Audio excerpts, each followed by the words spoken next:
Hello friends, welcome to all of you my YouTube channel. बहुत बहुत धन्यवाद आप लोगों का पुनः इसके HSC स्टडी पॉइंट के चैनल पर आने के लिए। तो जैसे कि आप लोगों ने मेरे थंबनेल पे जाकर के देखा भी होगा कि आज का टॉपिक क्या होने जा रहा है, तो मैं आपको बता भी दूं कि आज का जो टॉपिक है वो है कोविड-19 यानी कि कोरोना वायरस। तो ये आपको पता होना चाहिए कि बहुत ही इंपॉर्टेंट टॉपिक है। तो चलिए हम इस पे बात करने वाले हैं। तो चलिए बिना देर किए हुए अपने वीडियो को आगे बढ़ाते हैं।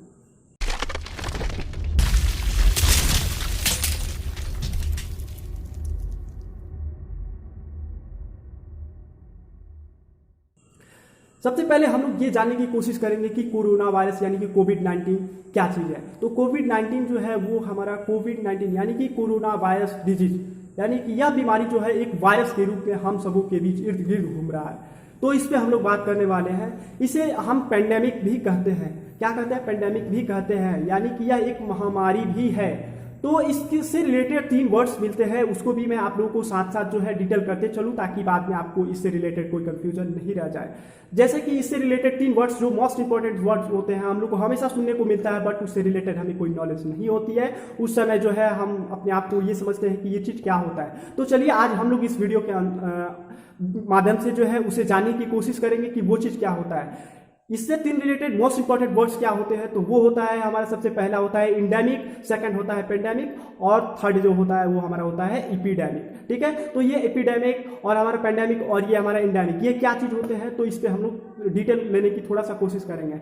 इंडेमिक जो होता है वो होता है हमारा जैसे कि वो परमानेंट के लिए हमारा होता है वो इंडेमिक जो भी डिजीज हो। जैसे कि मान लीजिए कि किसी स्टेट, किसी डिस्ट्रिक्ट या किसी विलेज या किसी कंट्री से वो इंक्रीज हुआ कोई डिजीज और वो वहीं तक वो मतलब कि वो सीमित रह गया। जैसे कि मान लीजिए कि बहुत सारे इसके पहले भी जो है बहुत सारे डिजीज आए हुए हैं, बीमारी आई हमारी सोसाइटी में, हमारी स्टेट की अगर बात किया जाए तो, लेकिन वो अगर वहीं तक सीमित हो जाते हैं, वहीं तक रह जाते हैं, वो फैलता नहीं है, तो उसे हम इंडेमिक कहते हैं। और वो वहीं से खत्म भी हो जाए, ठीक है, तो उसे हम क्या कहेंगे? इंडेमिक कहेंगे। अब हम बात करेंगे पेंडेमिक। पेंडेमिक क्या होता है? तो पेंडेमिक का मतलब होता है जैसे कि महामारी, इसका मतलब ही होता है महामारी। जैसे कि कोरोना वायरस यानी कि कोविड-19 जो है, कोरोना वायरस डिजास्टर जो है यानी यह बीमारी जो है ये एक महामारी का रूप है, यह एक महामारी है। ठीक है, इसे हम पेंडेमिक कहते हैं। तो पेंडेमिक का मतलब ही यही होता है। और वो एक जगह से, जैसे कि जहां वो इंक्रीज होता है और वहां से वो तुरंत बहुत जल्द जो है वो बढ़ना, अपना स्पीड जो है बहुत तेजी से अगर बढ़ाता है, यानी कि किसी सपोज मानिए कि अगर किसी विलेज से कोई डिजीज यानी कोई वायरस इंक्रीज होता है और वो कुछ ही घंटों के अंदर दूसरे गांव को प्रभावित करता है, कुछ दिन के बाद वो डिस्ट्रिक्ट को प्रभावित कर लेता है और कुछ महीनों के बाद स्टेट को प्रभावित करता है और कुछ जैसे 6 मंथ के बाद से जो है वो पूरे कंट्री को जो है वो अपने शिकार में यानी कि अपने चपेट में ले लेता है और वो कंट्री से जो है वो पूरे वर्ल्ड को संक्रमित करता है, यानी पूरे वर्ल्ड को अपने चपेट में लेता है। तो उसे हम पेंडेमिक कहते हैं, यानी कि वो उसे हम महामारी का रूप देते हैं। जैसे कि हमारा WHO के द्वारा भी इसे हम पेंडेमिक को घोषित कर दिया गया है, बहुत पहले ही इसे घोषित कर दिया गया है कि यह एक पेंडेमिक है, यानी कि यह एक महामारी है जो कि पूरे वर्ल्ड का जो है हमारा अर्थव्यवस्था को है हिला करके रख दिया है। तो चलिए इसके बारे में हम इससे बचे कैसे, इसके साथ हमें कैसे फाइट करना चाहिए, कैसे लड़ना चाहिए इसके साथ और कैसे हम अपने आप को सेफ रख सकते हैं, उस पर हम लोग बात करते हैं स्टेप बाय स्टेप। तो सबसे पहले मैं आपको सजेस्ट करूंगा कि कोरोना वायरस जो है सबसे पहले आप इसे हल्का में न लें। ये एक बहुत बड़ी जो है डिजास्टर है, बहुत बड़ी बीमारी है और ये जो वायरस है आपको बता दें कि इतनी तेजी से बढ़ रही है कि आज का जो रेशियो है, मैंने आज गूगल पे सर्च किया, यानी कि जैसे कि आज का डेट है हमारा 16/6/2020, यानी कि हमारा 16 तारीख 6ठा महीना 2020, यानी आज का मैंने रेशियो देखा, आज का जो है मैंने डाटा देखा, तो उसमें मुझे मालूम हुआ कि पर डे जो है 10,000 से एबव केस आ रहे हैं कोरोना पॉजिटिव।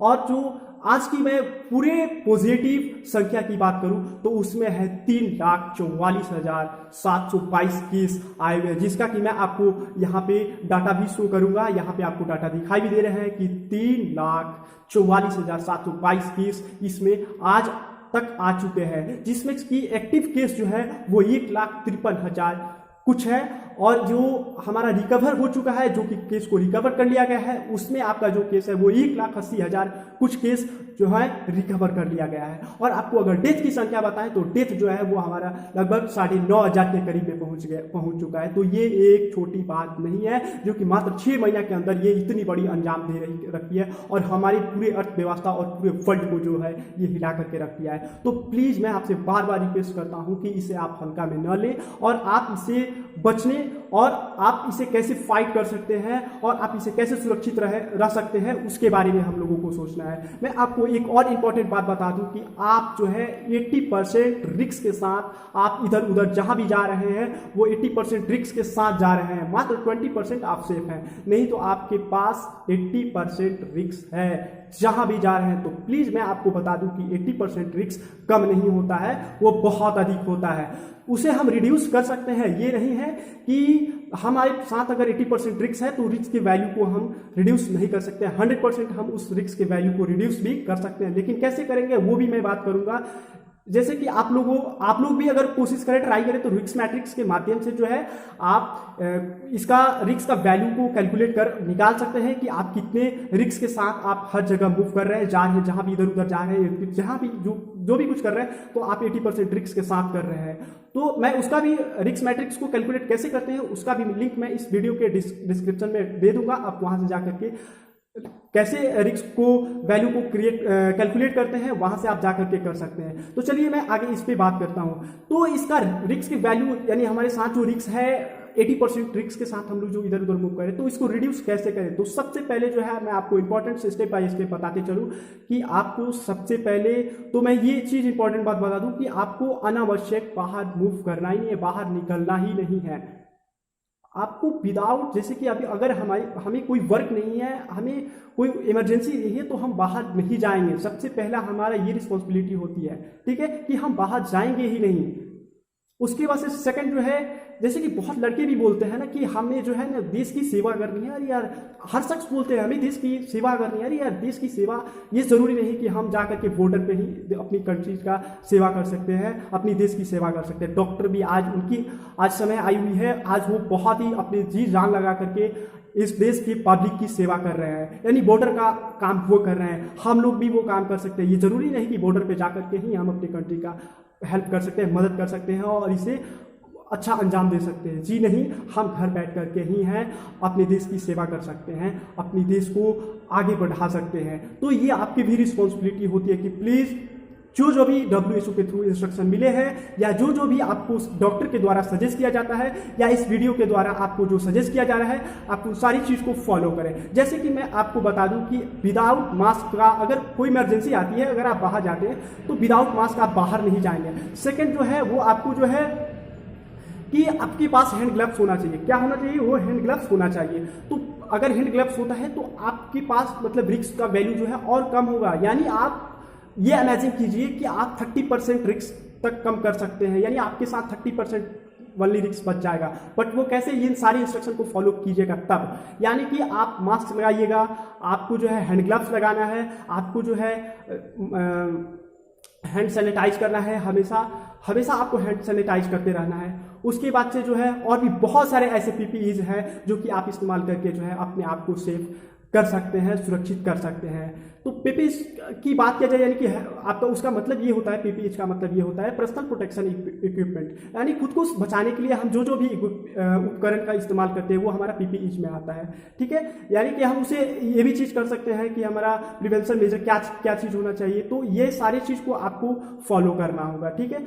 हैंड सैनिटाइज भी आपके लिए बहुत ज़्यादा ज़रूरी है। और आपको मैं एक बात ये भी बता दूं कि आप अगर बाहर जा रहे हैं और अगर किसी भी वस्तु को अगर आप स्पर्श कर रहे हैं और उसके बाद से आपका हैंड जो है आपके फेस पे आता है, तो आपके लिए बहुत ज़्यादा घातक साबित हो सकता है। क्योंकि वो वस्तु जो आप स्पर्श किया, उस वस्तु को किसने छुआ, क्योंकि मार्केट में तरह तरह के लोग आए हैं और बहुत ही अलग अलग जगह से लोग मूव करके आते हैं मार्केट में। और वो सपोज मानिए कि अगर वो व्यक्ति जो है कोरोना संक्रमित है, यानी कि पॉजिटिव है, और वो व्यक्ति जो है उस वस्तु को टच किया हुआ था, पहले से स्पर्श किया हुआ था, और आपने भी दोबारा उसमें हाथ रखा, जिसके कारण आपके हाथ में जो है वो कण यानी कि जो कीटाणु है, वायरस जो है वो आपके स्पर्श में आता है, और फिर आपका हाथ जो है आपके फेस पे जाता है, और फिर आप क्या करेंगे कि आपके फेस पे आते ही जो है वो कोरोना वायरस जो है वो आपके लंग्स में एंट्री करेगा, और लंग्स में एंट्री करने के बाद से आप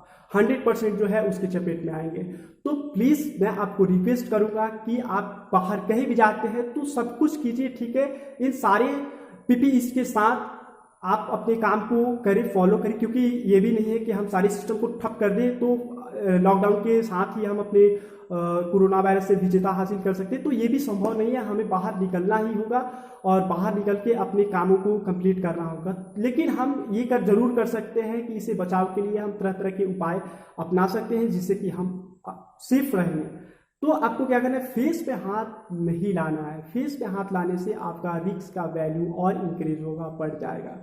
आप हर हद तक कोशिश कीजिए कि आपके फेस तक आपका हाथ जाए ही नहीं। जैसे कि मानिए कि अगर कोई ज़रूरत थी, जैसे कि मान लीजिए कि आपके फेस पे खुजली होने लगी, या कुछ मतलब जैसे कि कीड़ा ही आपको परेशान, जैसे कि कीड़ा कहीं आ गया, तो आप उसे इस तरह से आप कर सकते हैं, यानी कि हैंड का इस्तेमाल, इसका आप इस्तेमाल नहीं करेंगे, आप ऐसे कर लेंगे उसको, ताकि वो आपका हैंड जाता है तो फिर वहाँ पे परेशानी क्रिएट हो सकती है, प्रॉब्लम क्रिएट हो सकती है, ठीक है।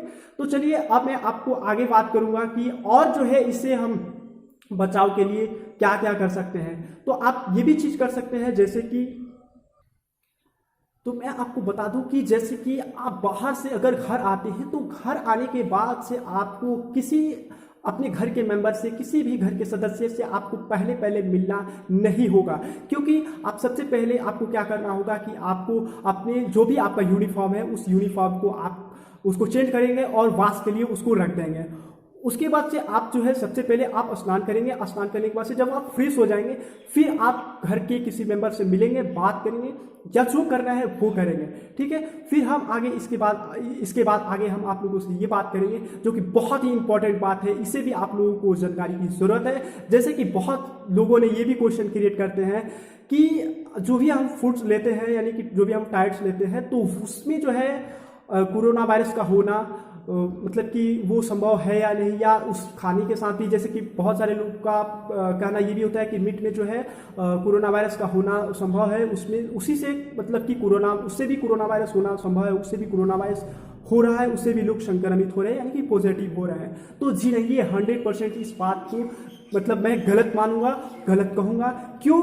क्योंकि उसका जो है मान लीजिए कि जैसे कि कोई भी हम फूड्स को, जैसे कि हम उसको बॉयल करते हैं, यानी कि उसको हम जिस टेम्परेचर पे उसको हम मतलब कि बनाते हैं, तो उसका टेम्परेचर जो होता है मैक्सिमम जो होता है हमारा 100 एबव होता है। जैसे कि मिनिमम तो 100 हम लेंगे और मैक्सिमम आप जितना उसको टेम्परेचर दे सके वो हम मैक्सिमम में लेंगे। तो उस टेम्परेचर पे वो जो वायरस होगा वो नष्ट हो जाएगा, यानी कि वो जो भी हमारा कीटाणु होगा वो नष्ट हो जाएगा। वो वायरस उस फूड्स में, यानी कि वो हमारा जो भी फूड्स होगा उसमें वो नहीं रह सकता है, यानी कि वो नष्ट हो जाएगा। उससे हमें थोड़ा सा भी चिंता करने की आवश्यकता नहीं है। लेकिन हाँ, इतना जरूर कहूँगा कि आप जो भी भोजन के लिए आपका जो भी फूड्स है उसे आप ठंडा न लें। आपको उसमें जैसे कि गर्म भोजन को ही लेना मतलब कि अच्छा रहेगा आपके लिए, क्योंकि उसमें कोरोना वायरस यानी कि कोविड-19 का कोई भी कीटाणु यानी कि किसी भी प्रकार का आपका उसमें रिस्क नहीं है। उसे आप आसानी से ले सकते हैं, आसानी से खा सकते हैं। तो ये बहुत ही इंपॉर्टेंट बात थी। आप खुद से सोचिएगा कि जब उतने टेम्परेचर पे उसे हिट करके जब उसे जो है हम पकाते हैं, फिर उसमें कोरोना वायरस का होना कैसे संभव है। ये तो इम्पॉसिबल है ना, ये तो इम्पॉसिबल है। अगर सपोज अगर उसमें होता भी है ना तो वो नष्ट हो जाएगा, वो मर जाएगा, उसमें नहीं रहेगा। तो ये भी बहुत ही इंपॉर्टेंट बात थी कि मैंने सोचा कि चलो आपको ये भी बताना बहुत ही इंपॉर्टेंट है। तो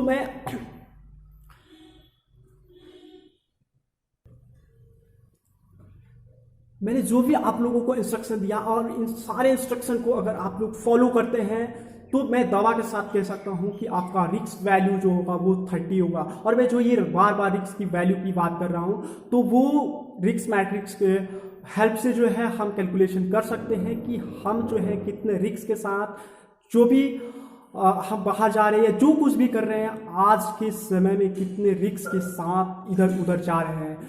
तो आपको उस रिस्क के वैल्यू को कैलकुलेट करने के लिए मैं अपने अगली वीडियो का लिंक जो है इस डिस्क्रिप्शन में दे दूंगा कि रिस्क का वैल्यू कैसे हम निकालते हैं, यानी रिस्क कैलकुलेशन हम कैसे करते हैं।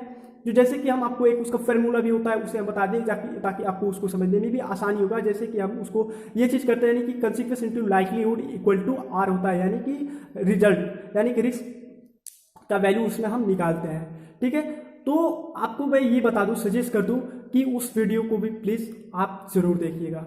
तो चलिए, आज का वीडियो जो है मेरा यही अंत होता है, और अगर ये वीडियो आपके लिए हेल्पफुल होता है तो प्लीज़ मैं आपसे रिक्वेस्ट करूँगा कि प्लीज़ इस वीडियो को लाइक, शेयर एंड कमेंट जरूर करें, ताकि हम लोगों का भी मनोबल बढ़ता है, और इस वीडियो को बनाने में बहुत मेहनत होती है। तो मैं आपसे कहूँगा कि प्लीज़ इस वीडियो को लाइक, कमेंट और शेयर ज़रूर करें। That's all.